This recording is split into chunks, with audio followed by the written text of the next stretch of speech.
Hata kama rafiki yangu ni mume wako. Sasa kwamba ndio sometimes tuseme. Kidege? Wife. Kwa mwanangu wewe unanisaliti kabisa huko na wife hapo unamkumbatia nini fresh au sio? Amna ndugu yangu. Mimi nikitoka wewe unaingia una fresh au sio?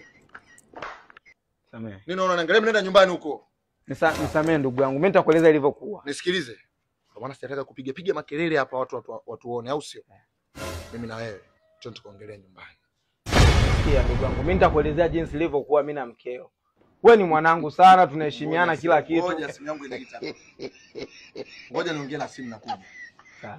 Ngoja niongee na simu boy. Haina shida ndugu yangu. Wewe Kidege. Wewe. Wewe Kidege. Unajua unaongeza makosa Kidege, unaongeza makosa. Kuna vitu nilikuwa namuelekeza ndugu yangu, nilikuwa namuelekeza mkeo. Kidege unamuelekeza nini vitu vyenye jasho kabisa na unaboxa huyu anakanga Kidege na ninakusikia njoo unaichapa. Yaani umesikia nini? Na nakuelezea ilivyokuwa mimi na mkeo. Yaani si wewe kama ndugu yangu unatoa mizigo China kuleta Tanzania, nikamwambia mume wako waga anapigwa. Akitaka asipigwe kwenda kusafirisha mizigo, inatakiwa wacheki Ship NX. Fast and trusted. Hao jamaa wana kampuni ya usafirishaji huko China.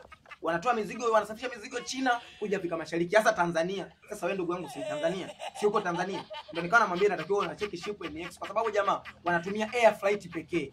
Mzigo unaopata ndani ya siku 2 hadi siku 5. Kwa uhakika hao jamaa wanashughulika kupokea mzigo China, wanafanya clearance, wanaokusanya, wanauleta kwenye ndege, unakuja Tanzania ndani ya siku 2 hadi 5. Ndio nikawa namwambia huwa na cheki Ship NX. Ndio wakati namshauri sio nikajikuta navua nguo bila kujijua ndugu yangu. Uongo.